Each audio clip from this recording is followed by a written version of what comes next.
పరిశుద్ధ గ్రంథంలో ఎందరో భక్తులు ప్రార్థన చేసినటువంటి సందర్భాలు, మనం చాలా సందర్భాలలో ఆ ప్రార్థన ద్వారా విజయాన్ని పొందుకున్న ఆ సందర్భాలు మనం ఎన్నో చూస్తాం పరిశుద్ధ గ్రంథంలో. ఈరోజు మనం ఎవరిని గురించి ధ్యానం చేయబోతున్నాము?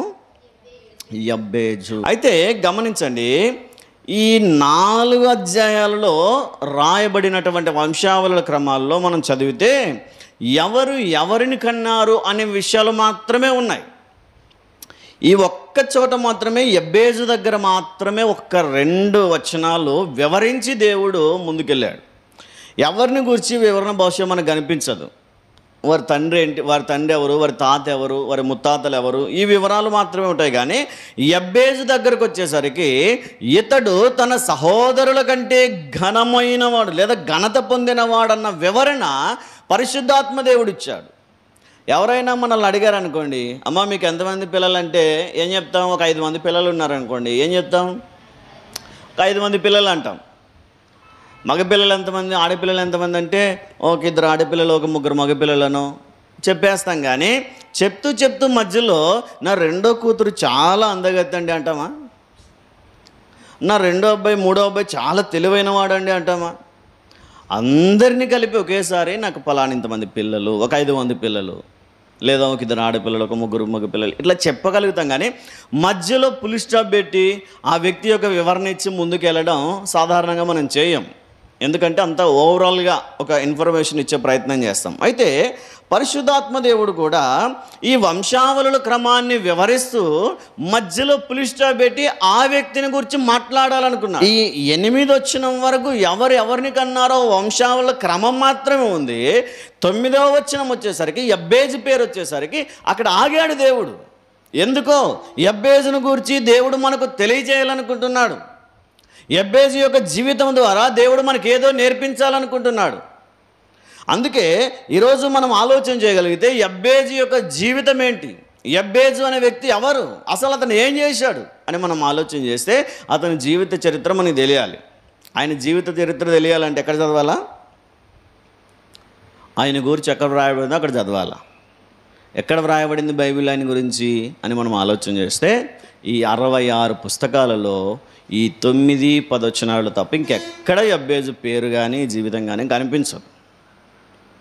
మరి ఎలా తెలుస్తుంది? ఈ 2 వచనాలలో అతని జీవితం ఏమైనా కనిపించిందా?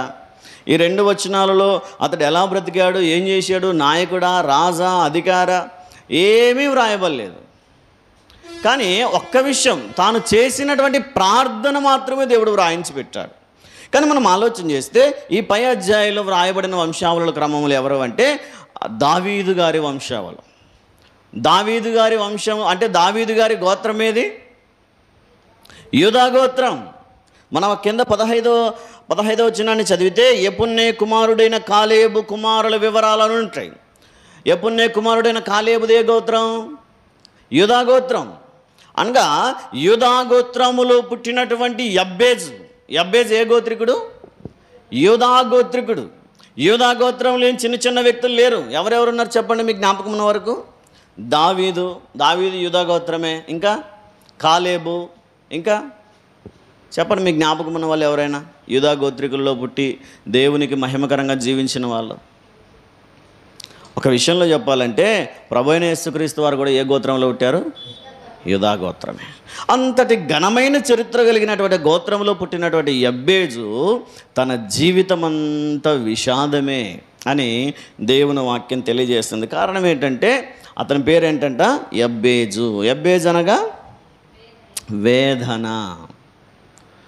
ఇది నాకు భలే ఆశ్చర్యం అనిపించింది. అతడి పేరుకు సరైన అర్థం లేదు కానీ అతని జీవితం మాత్రం ఘనంగా ఉంది. కొన్నిసార్లు మన జీవితాల్లో కూడా మన పేర్లను బట్టి లేదా సందర్భాలను బట్టి కొన్నిసార్లు మనకు పేర్లు పెడుతూ ఉంటారు. ఆదికాండంలో రాహేలు తన చివరి కుమారుని కన్నప్పుడు అతనికి ఏం పేరు పెట్టింది? బెనోని అనే పేరు పెడతారు. బెనోని అనగా దుఃఖపుత్రుడు. నాకు దుఃఖాన్ని కలిగించిన వాడు. వీడు పుట్టినప్పుడు నేను ఎంతో ఏడ్చాను, మా కుటుంబంలో దుఃఖం కలిగింది, మా కుటుంబంలో బాధలు కలిగాయి, అందుకే వీడు పుట్టినప్పుడు అని వాడికి పేరు పెట్టేసింది ఆ తల్లి. ఇదిగో వీడు మాకు దుఃఖాన్ని కలిగించిన వాడు. ఇంకా బెన్యామీను చూసినప్పుడు అందరికీ ఏం గుర్తొస్తుంది? వాళ్ళ కుటుంబంలో కలిగిన బాధలే గుర్తొస్తాయి. ఏలి కోడలు కూడా, ఎవరామె? ఆమె పేరు లేదులేండి. ఎక్కడ? న్యాయాధిపతుల గ్రంథం, న్యాయాధిపతుల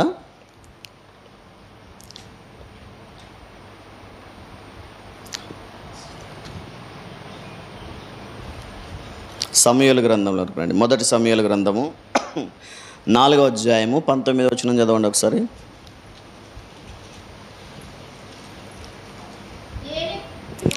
ఏలి కోడలగు ఫినెహసు భార్యకు అప్పటికి గర్భము కలిగి కనుప్రొద్దులై ఉండగా దేవుని యొక్క మందసము పట్టబడిననియు తన మామయు తన పెనిమిటియు చనిపోయిరనియు ఆమె విని నొప్పులు తగిలి మోకాళ్ళ మీదకి కృంగి ప్రసవమాయను. ఆమె మృతి పొందుచుండగా దగ్గర నిలిచి ఉన్న స్త్రీలు ఆమెతో, భయపడవద్దు, కుమారుణ్ణి కంటివనిరి. గాని ఆమె ప్రత్యుత్తరం ఇయ్యకయు లక్ష్య పెట్టకయు నుండినదై దేవుని మందసము పట్టబడినదనను సంగతిని, తన మామయు పెనిమిటియు చనిపోయిన సంగతిని తెలుసుకొని ప్రభావము ఇశ్రాయేలీయుల నుండి పోయానని చెప్పి తన బిడ్డకు ఏం పేరు పెట్టిందంట? ఈకాబోదు. ఈకాబోదు అనగా ప్రభావము వెళ్ళిపోయింది. తన సొంత కుమారుని, తన గర్భాన పుట్టినటువంటి కొడుకు పేరు పెట్టుకునిందామే. ఏం పేరంటే ఈకాబోదు. వీడు పుట్టినప్పుడు దేవుడు మమ్మల్ని విడిచిపెట్టాడు, వీడు పుట్టినప్పుడే దేవుడు మాకు దూరం అయిపోయాడు, వీడు పుట్టినప్పుడే దేవుడు మా చేయి విడిచిపెట్టాడు, వీడు పెట్టినప్పుడే దేవుడు మమ్మల్ని అసహించుకున్నాడు, దేవుడు మమ్మల్ని వెలివేశాడు, దేవుడు మాకు దూరం అయిపోయాడు అని ఎన్నో అర్థాలు వచ్చేటువంటి పేరు కొడుకు పెట్టుకునింది. ఇప్పుడు వాడిని పిలిచినప్పుడు అందరికీ అదే గుర్తొస్తుంది.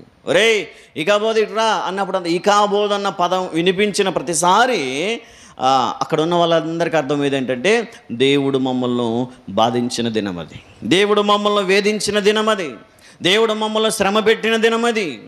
వాడి పేరు పిలిచిన ప్రతిసారి ఇతరులకు గుర్తొచ్చే బాధ అదే, ఇంక్లూడింగ్ వాడికి అర్థమయ్యే బాధ కూడా అదే. ఎందుకు నా తల్లి నాకు ఎందుకు ఈ పేరు పెట్టింది?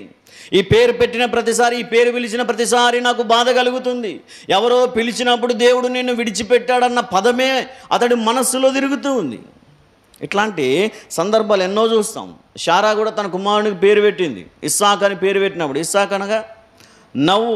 ఆమె జీవితంలో నవ్వు కలగజేశాడు దేవుడు, నవ్వు అని పెట్టింది. ఇప్పుడు అతన్ని పిలిచినప్పుడు ఏం బాధ అనిపించదు, ఎందుకంటే సంతోషమైన సందర్భంలో అతడికి నామకరణం జరిగింది.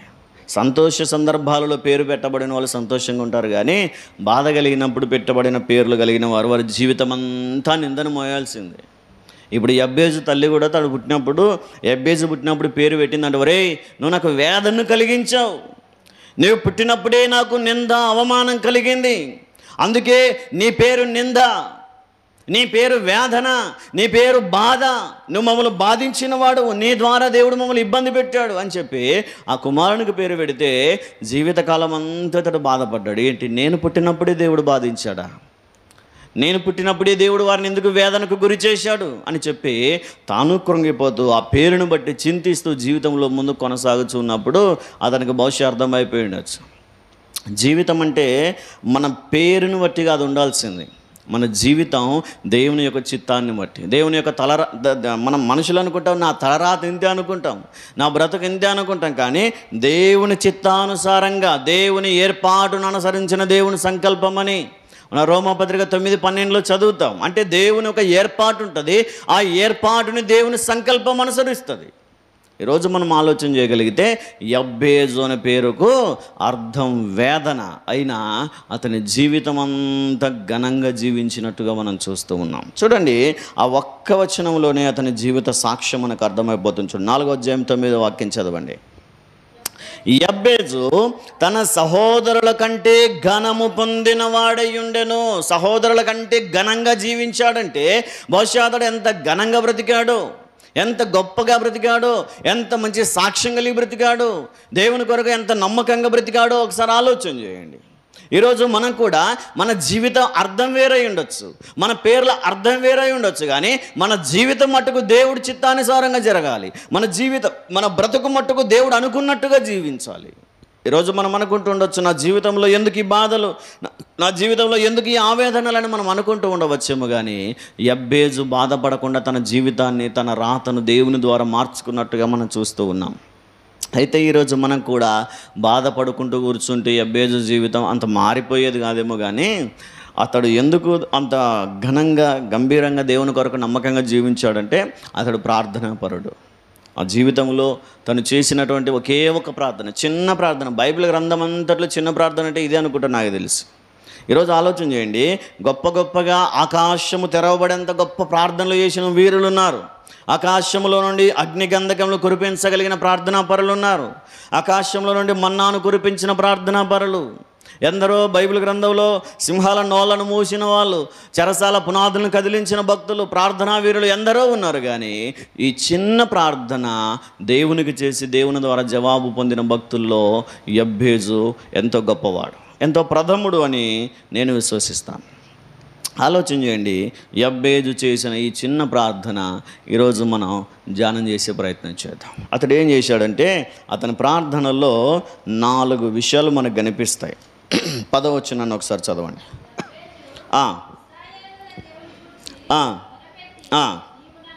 నీవు నన్ను నిశ్చయముగా ఆశీర్వదించి. ఇక్కడ చూడండి, ఈ 4 ప్రార్థన, ఒక ప్రార్థన ఒకటే కానీ 4 విషయాలు, 4 సంగతులు అడుగుతున్నాడు దేవుని. మొదటిది ఏంటంటే, నీవు నిశ్చయముగా నన్ను ఆశీర్వదించు. తర్వాత, నా సరిహద్దులను విశాలపరచి. మూడవది, నీ చెయ్యి నాకు తోడుగా ఉండి దయచేసి నాకు కీడు రాకుండా దానిలో నుండి నన్ను తప్పింపుము. ఈ 4 సంగతులే ప్రార్థన చేశాడు దేవునికి. యబ్బేజు తన జీవితంలో కొన్నిసార్లు అతడు వేదనకరణంగా వేదన పుత్రుడని పిలువబడ్డాడు. కానీ అతడి పేరు వేదనైనా అతడి జీవితం మాత్రం మహిమకరంగా, దేవునికి మహిమకరంగా, అనేకులకు ఆశీర్వాదకరంగా జీవించినట్టుగా మనం చూస్తూ ఉన్నాం.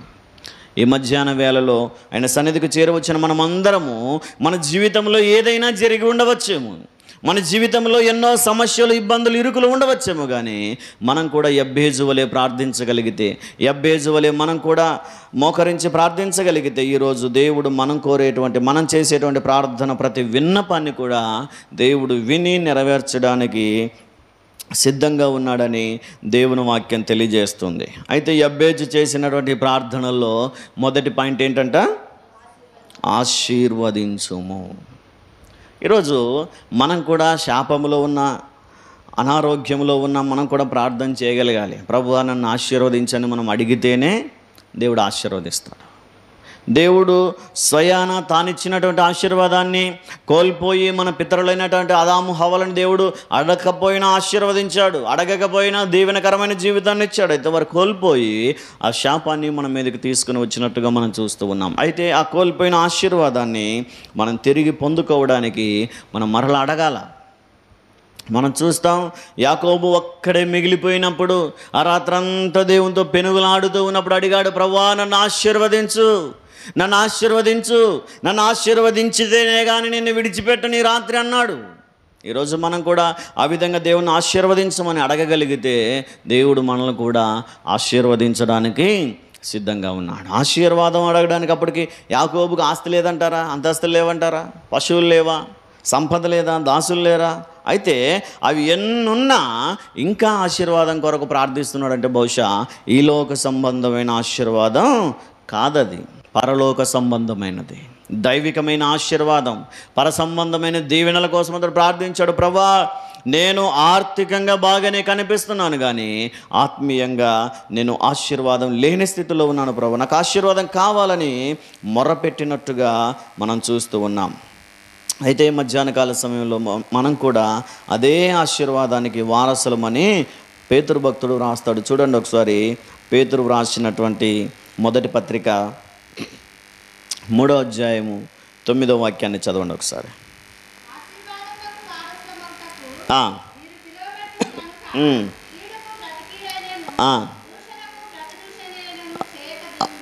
చాలా ఇక్కడ చూడండి, ఆదాముకు కలిగినటువంటి ఆశీర్వాదాలు, అబ్రహాముకు కలిగినటువంటి ఆశీర్వాదాలు, యాకోబుకు కలిగిన ఆశీర్వాదాలకు మనం కూడా వారసులమే. యబ్బేజు వలె మన జీవితం వేదనకరంగా విషాదకరంగా ఉన్నా సరే ఆశీర్వాదకరంగా ప్రార్థించగలిగితే దేవుడు మనల్ని కూడా ఆశీర్వదించడానికి సిద్ధంగా ఉన్నాడు. అయితే మనం అడగాల, ప్రభువా నన్ను ఆశీర్వదించు, నన్ను దీవించు, నా కుటుంబాన్ని బాగు చేయి ప్రభు అని మనం అడగగలిగే దేవుడు మనల్ని కూడా ఆశీర్వదిస్తాడు. మనం అడగకుండా మనం ఎంతకాలం దేవుని సన్నిధికి వచ్చిపోతున్నా సరే దేవుని సన్నిధిలో అడిగి మొరపెట్టకపోతే దేవుడు మనల్ని దీవించడానికి ఇంకా దీర్ఘశాంతం చూపుతూ ఉన్నాడు. అయితే దేవుని వాక్యం తెలియజేస్తుంది, ఆ ఆశీర్వాదానికి మనం వారసులం కనుక అడిగే ప్రయత్నం చేద్దాం. మన జీవితం విషాదకరంగా ఉన్న, కష్ట నష్టాల్లో ఉన్న ఈరోజు ప్రభువా నన్ను ఆశీర్వదించని యబ్బేజు వలె మనం కూడా ప్రార్థన చేయాలి. రెండవదిగా ఆయన ఏం ప్రార్థన చేశాడంట? నా సరిహద్దులను విశాలపరచమని ప్రార్థన చేశాడు. సరిహద్దులంటే ఆయన భూ సంబంధమైనటువంటి సరిహద్దుల కోసం కాదు ప్రార్థన చేసింది. ఆయన భూ సంబంధంగా నాకు ఈ లోకంలో ఎన్నో స్థలాలు, పొలాలు కావాలా, ఇండ్లు, అంతస్తులు, భవనాలు కావాలా, బిల్డింగ్లు కావాలని కాదు ఆయన ప్రార్థన చేసింది. ఆత్మీయమైన సరిహద్దులు విచారపరచారా. నేను రోజు చదివేటువంటి వాక్యంలో నేను ఇంకా విశాలంగా చదవగలిగే మనస్సు కావాలా. రోజు నేను పాడగలిగే, ప్రార్థన చేయగలిగే విషయాల్లో ఆ సమయంలో ఇంకా నేను ఆ సమయాన్ని పెంచుకోగలిగే విశాలత నాకు కావాలని చెప్పి ఆత్మీయత కొరకు అతడు ప్రార్థించినట్టుగా మనం చూస్తూ ఉన్నాం. ఈరోజు మనం కూడా విశాలతలోనికి వచ్చామా? మన సరిహద్దులను విశాలపరుచుకున్నాము? ఒకసారి ఆలోచన చేయండి. బాప్తీసం తీసుకున్నప్పటి నుండి బైబిల్ చదువుతూ ఉన్నాం. అప్పుడు ఒక అధ్యాయం చదివేవాళ్ళం అనుకోండి రోజు. ఇప్పుడు విశాలపరచబడాలంటే 2 అధ్యాయాలు చదవాలి, ఇంకా తర్వాత 3 అధ్యాయాలు చదువుతూ మనం రోజు బైబిల్ గ్రంథంలో ఇంకా మన సరిహద్దులు రోజు 10 అధ్యాయాలు చదివేదాకా, రోజు ఒక 50 అధ్యాయాలు చదివేదాకా మన సరిహద్దులను విస్తరింపజేసుకోవాలా. ఆత్మీయంగా మనం కూడా విశాలతలోనికి రావాలా. ఎక్కడ వేసిన గొంగడు అక్కడే అన్నట్టుగా అప్పటికీ ఒక అధ్యాయమే చదివి ఇప్పటికీ ఒక అధ్యాయమే చదువుతూ ఉంటే మనం సరిహద్దులు విశాలపరచబడినట్టేనంటారా? అసలు బైబిలే చదవం కదా సార్, మరి ఎట్లా అంటారా? ఏమా, ఒక అధ్యాయం చదివేవాళ్ళని మేలే కొంచెం, ఇంకా అది చదవని వాళ్ళు ఎట్లా? అరే సరిహద్దులు అక్కడే, ఎక్కడ వేసిన గొంగళ్ళు అక్కడే ఉన్నాయి.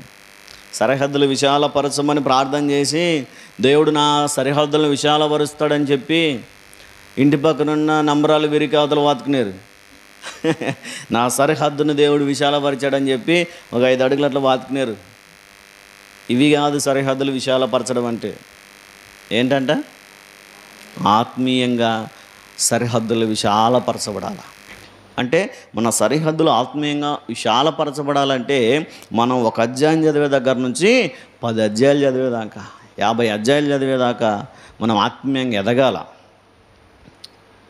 ప్రార్థన ఒక 5 నిమిషాలు చేసే ప్రార్థన ఒక అరగంట చేసే స్థాయికి ఎదగాల. అది మన సరిహద్దులు విశాలపరచబడ్డం అంటే. మరి దేవుడు యబ్బేజు సరిహద్దులను విశాలపరిచాడా లేదా ఒకసారి ఆలోచన చేసి చూడండి. అతని జీవితం మరి ఎక్కడ మనకు కనిపించకపోయినా ఒక్క వచనంలో మనం చూస్తాం. 2వ అధ్యాయము ఆఖరి వచనంలో చూడండి, యబ్బేజులో కాపురమున్న లేకీకుల వంశముల. ఇక్కడ చూడండి, అక్కడ ఉన్నటువంటి ప్రాంతం పేరు ఏంటంట? ప్రాంతం పేరు యబ్బేజులో కాపురమున్న. ఎక్కడ కాపురమున్నారంటే వాళ్ళు ఎక్కడ కాపురం ఉన్నారు? యబ్బేజులో. ఆ ప్రాంతం పేరే యబ్బేజు, ఆ పట్టణం పేరు యబ్బేజు.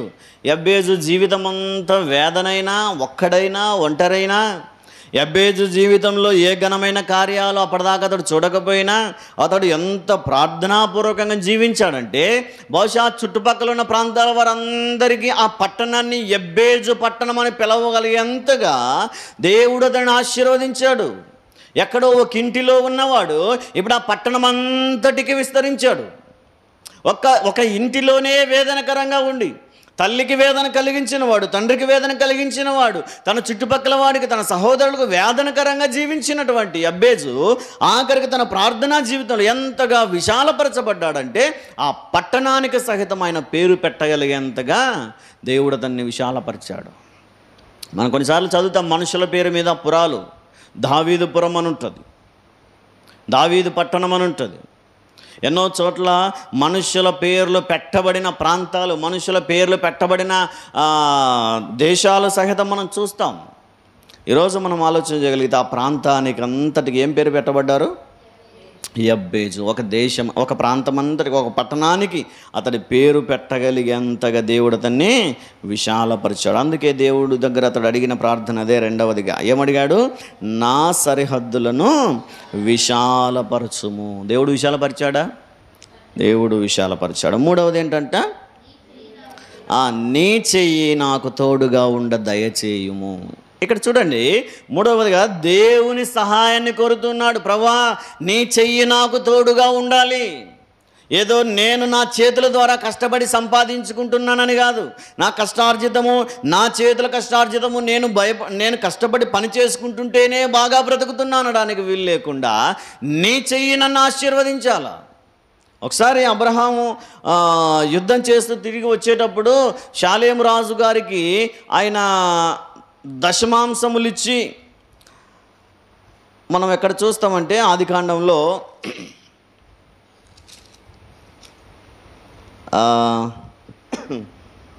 14వ అధ్యాయము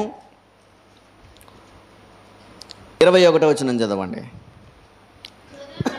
సొదొమ రాజు మనుష్యులను నాకిచ్చి ఆస్తిని నీవే తీసుకునమని అబ్రహాముతో చెప్పాను. ఇక్కడ సొదొమ రాజు అంటున్నాడు, అయ్యో నా దేశం పక్షాన వెళ్ళి నువ్వు యుద్ధం చేశావు, నా పక్షాన వెళ్ళి నువ్వు మనుషులను విడిపించుకొని వచ్చావు కనుక నా ఆస్తిని, నా మనుషులను, నా దాసులను తిరిగి శత్రు దేశంలో నుంచి తీసుకుని వచ్చావు కనుక ఒక పని చేయి, మనుషులు మాత్రమే నాకు ఇచ్చి వారు పట్టుకెళ్ళిపోయిన ఆస్తంతటిని నువ్వు యుద్ధం చేసి గెలిచి వచ్చావు కనుక ఆ ఆస్తంతా నీవే తీసుకుని నీవే ధనవంతుడిగా ఉండంటే అబ్రహాం ఏమంటాడు చూడండి 22వ వచనంలో, అబ్రహాము నేనే అబ్రహామును ధనవంతునిగా చేసిదునని నీవు చెప్పకుండునట్లు ఒక నూలు పోగైనను చెప్పుల వారైనను నీ వాటిలో ఏదైనానో తీసుకొనను. నీవే అంటావేమో రేపొద్దున నేనే అబ్రహామును ధనవంతం చేశానని. అబ్రహాము దిక్కులేక తిరుగుతుంటే ఎలా బ్రతకాలో తెలియకపోతే నేనే బ్రతికించాను, నేనే సహాయం చేశాను, నా చేయతను ఆదరించిందని రేపొద్దు నువ్వు చెప్తావేమో. కాబట్టి నేనే అబ్రహామును ధనవంతునిగా చేశానని నువ్వు చెప్తావేమో గనక నీవు కాదు నన్ను ధనవంతుని చేసింది, నేను కాదు, నేను అంతటి నేను ధనవంతుని అయిపోలేదు, దేవుడు నన్ను ధనవంతుని చేశాడని చెప్పుకోవడానికి మనుషులు ఇచ్చే ధనాన్నిదే అబ్రహాం గారు ఏం చేశారో తృణీకరించినట్టుగా మనం చూస్తున్నాం. కీర్తనల గ్రంథంలో కూడా మనం ఒక మాట చూస్తాం చూడండి. కీర్తనల గ్రంథము 44వ అధ్యాయము 3వ వచనాన్ని ఒకసారి చదవండి. 44వ అధ్యాయము 3వ వచనం, వారు తమ ఖడ్గము చేత దేశమును స్వాధీనపరుచుకొనలేదు, వారి బాహువు వారికి జయమియ్యలేదు. నీవు వారిని కటాక్షించితివి గనుక నీ దక్షిణ హస్తమే, నీ బాహువే, నీ ముఖ కాంతియే వారికి విజయము కలుగజేసెను. ఇశ్రాయేలు అనుకుంటున్నారేమో మా చేతులే కష్టపడి యుద్ధం చేసే అందుకే గెలిచాం, మా యుద్ధాయుధములే మాకు సహాయం చేసాయి, మా చేతుల ద్వారా మేము యుద్ధం చేసి గెలిచాం, మా ఖడ్గాలు మా ఆయుధాలే మాకు విజయాన్ని ఇచ్చామనుకుంటారేమో కానీ వారు అలా అనుకోవడానికి వీల్లేదు. కారణం ఏంటంటే నీ చెయ్యి వారికి సహాయం చేసింది, నీ బాహువే వారికి విజయాన్ని ఇచ్చింది. దేవుని చెయ్యి చాపితే ఎలా ఉంటుందంట, ఓడిపోతున్న సమస్యలలో, ఓడిపోతున్న పరిస్థితుల్లో విజయం కలుగుతుంది. అందుకనే యబ్బేజు ఎందుకు అడిగాడు నీ చెయ్యి నాకు తోడుండాలని? బహుశా ఓడిపోయే పరిస్థితుల్లో ప్రార్థించాడేమో. ఓడిపోతున్నప్పుడు అడిగినట్టుగానే మనం కూడా ఈరోజు ఏ పరిస్థితుల్లో అయితే ఓడిపోతున్నామో, ఏ విషయాల్లో అయితే ఓడిపోతున్నామో మనం కూడా దేవుని సన్నిధిలో ప్రార్థించగలిగితే, ప్రభువా నీ చెయ్యి నాకు తోడుండాలి, నీ చెయ్యి నాకు సహాయం చేయాలి, నీ చేతి ద్వారా నేను ఆశీర్వదించబడాలి అని దేవుని వాక్యంలో చెప్పబడినట్టుగా మనం కూడా ప్రార్థించగలిగితే దేవుని మనం ఏం అడగాలంటే నీ చెయ్యి నా మీద చాపు ప్రభువా, నీ చెయ్యి నా కుటుంబం వైపు చాపు ప్రభువా, నీ చెయ్యి నా బిడ్డల వైపు చాపు ప్రభువా అని మనం ప్రార్థించాలా. యబ్బేజు అందుకే ప్రార్థించాడు, నీ చెయ్యి నాకు తోడుండాలి. ఎందుకంటే తోడుండి నడిపించగలిగే నీ చెయ్యి ఎంత బలమైన కార్యాలు చేస్తుందో నాకు తెలుసు అన్నట్టుగా యబ్బేజు ప్రార్థనలో ఎంత ప్రాముఖ్యమైనదిగా ప్రార్థించాడో చూడండి. చేసినది చిన్న ప్రార్థన అయినా ఆ చిన్న ప్రార్థనలో దేవుని హస్తానికి అతడు స్థానం ఇచ్చాడు. అందుకే ప్రభువా నీ చెయ్యి నాకు తోడుండాలి, నీ గుప్పిలి విప్పి నన్ను ఆశీర్వదించాలి అంటాడు. మనం చదువుతాం కీర్తన గ్రంథంలో ఒక చోట నీ గుప్పిలిలో సమృద్ధి కలిగదు అంటాడు. ఆకాశ పక్షులు నీ గుప్పిలి విప్పగా అవి మంచి వాటిని తిని తృప్తి పొందుచున్నాయి అంటాడు. ఎందుకు? దేవుని హస్తం మనకు తోడు ఉండాలంటే ఆయన హస్తములో సమృద్ధి ఉంటుంది. ఆయన చెయ్యి చాపితే దీవెన కలుగుతుంది. ఆయన చెయ్యి తోడుగా ఉంటే ఆరోగ్యం కలుగుతుంది. అందుకే యబ్బేజు అడిగాడు, ప్రభు నీ చెయ్యి నాకు తోడుండాల. ఆయన చెయ్యి మనకు సహాయం చేస్తే సమృద్ధి కలుగుతుంది. మనం కష్టపడి మన చేతుల ద్వారా చెమటోడ్చి సంపాదించింది కొంతే. మన అన్నదమ్ములు సహకరిస్తే వారి చేతులు మన వైపు చాపగలిగితే కొంతే. దేవుడు తన చెయ్యి చాపితే, చెప్పడం అందరూ చెప్పండి, దేవుడు తన చెయ్యి చాపితే మన చెయ్యి పెద్దదా దేవుని చెయ్యి పెద్దదా? దేవుడు మనకే అవకాశం ఇచ్చాడు అనుకోండి. దేవుడు నీకేం కావాలో నీ చేయి పెట్టి తీసుకో అన్నాడు అనుకోండి, కొంతే వస్తావు మన చేతికి.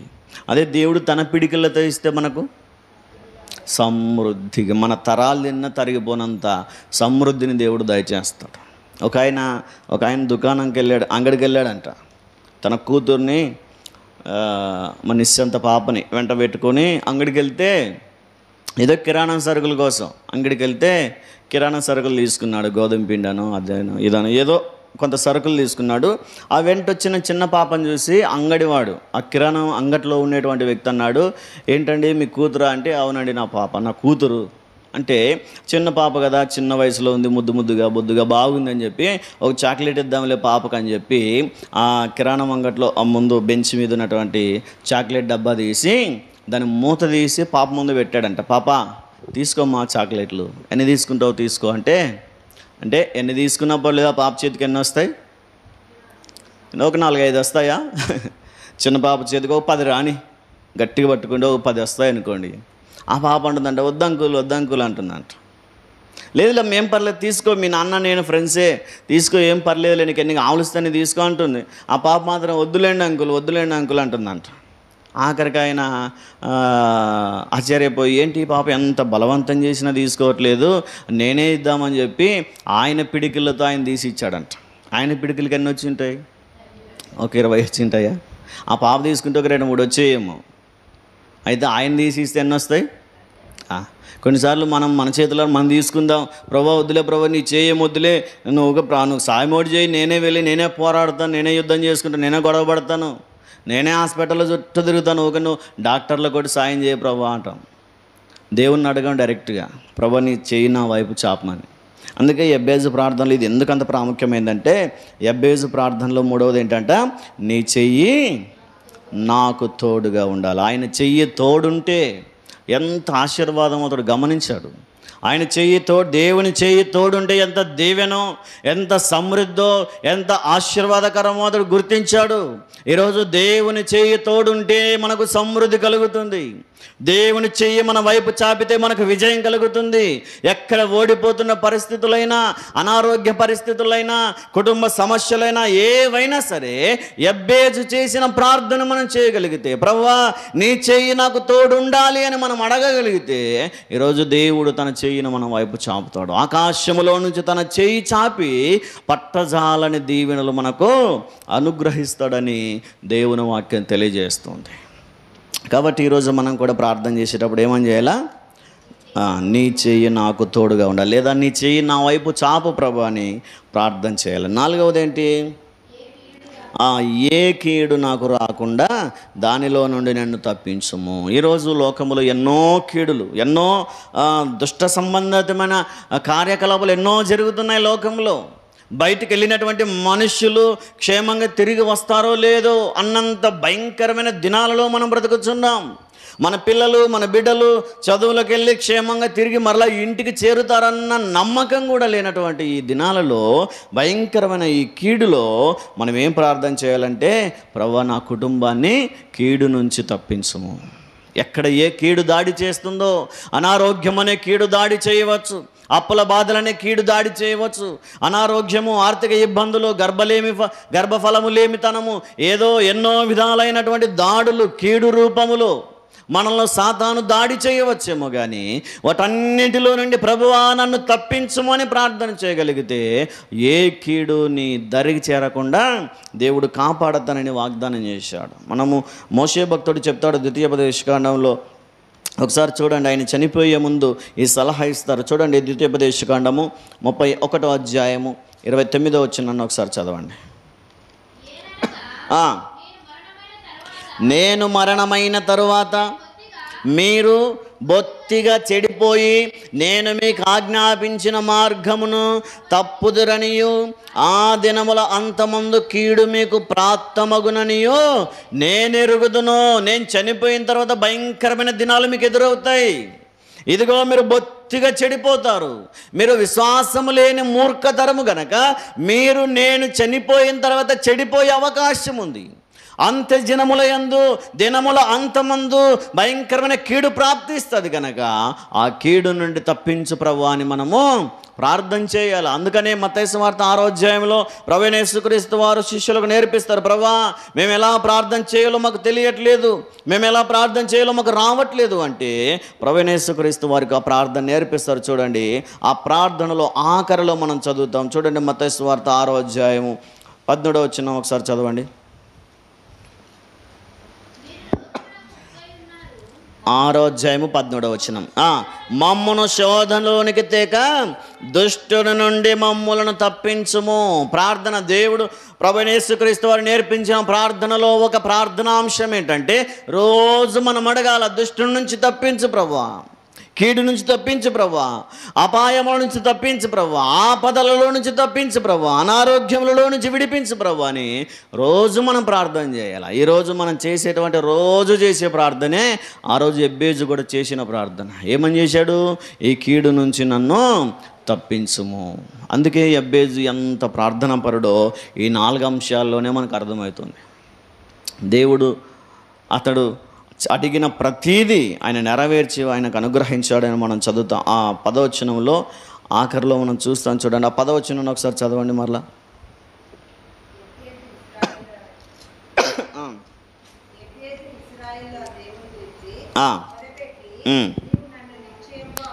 ఆశీర్వదించి నా సరిహద్దును విశాలపరిచి నీ చెయ్యి నాకు తోడుగా ఉండ దయచేసి నాకు కీడు రాకుండా దానిలో నుండి నన్ను తప్పించుమని ప్రార్థింపగా దేవుడు అతడు మనవి చేసిన దానిని అతనికి దయచేసెను. హల్లెలూయా, హల్లెలూయా. ఈరోజు మనం కూడా విశ్వాసముతో అడగగలిగితే దేవుని సన్నిధిలో మొర్రపెట్టిన ప్రతి ప్రార్థన దేవుడు దయచేస్తాడు. ఏ సమయమైనా, ఏ సందర్భమైనా, ఏ ప్రార్థన అయినా సరే మనం విశ్వాసంతో ప్రార్థన చేయగలిగితే దేవుడు మన మనవిని కూడా మనకి దయచేస్తాడని దేవుడు వాక్యం తెలియజేస్తుంది. అయితే ప్రార్థించినప్పుడు ఏమని అడగాలంట? మేము దాన్ని పొంది ఉన్నామని నమ్మి అడగాల, విశ్వాసముతో అడగాల. అవిశ్వాసము కాక, అల్ప విశ్వాసము కాక దేవుని సన్నిధిలో విశ్వాసము కలిగిన వారమై అడిగిన ప్రతిదానిని దేవుడు మనకు దయచేయవాడని దేవుని వాక్యం తెలియజేస్తుంది. మరి ఎబ్బేజు చేసిన ప్రార్థన మనం కూడా చేయగలిగితే, ఎబ్బేజు చేసినట్టుగానే ఆశీర్వాదం కొరకు, ఆ తర్వాత సరిహద్దుల విశాలత కొరకు, ఆ తర్వాత దేవుని చేయి కాపుదల కొరకు, ఆ తర్వాత కీడు నుంచి విడుదల కొరకు ఎన్నో విధాలుగా ఎబ్బేజు చేసినట్టుగా అతని పేరుకు అర్థం వేరు, అతడి జీవితం వేరు. కొన్నిసార్లు మన పేరుకు అర్థాలు వేరున్నా మనం జీవించే జీవితం గొప్పగా ఉండాలి. కొంతమందికి సమాధానం అని పేరు ఉంటుంది, సమాధానమే ఉండదు కుటుంబంలో. సంతోషం అని పేరు పెట్టుకుని ఉంటుంది, ఒక్కనాడు నవ్వుముఖం కనపడుతుంది. ఉన్నారా మనలో సంతోషం వాళ్ళు? ఉన్నారా? సంతోషం అని ఉంటుంది, సంతోషమే ఉండదు. సమాధానం ఉంటుంది, సమాధానం ఉండదు. శాంతమ్మ అంటే శాంతే ఉండదు, శాంతే ఉండదు, నెమ్మది ఉండదు. ఎప్పుడు కష్టాలు, బాధలు.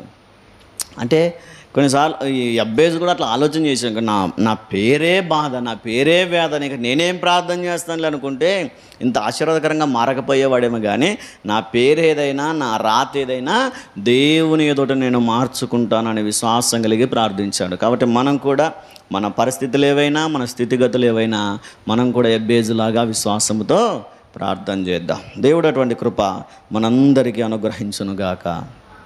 ఆమేన్.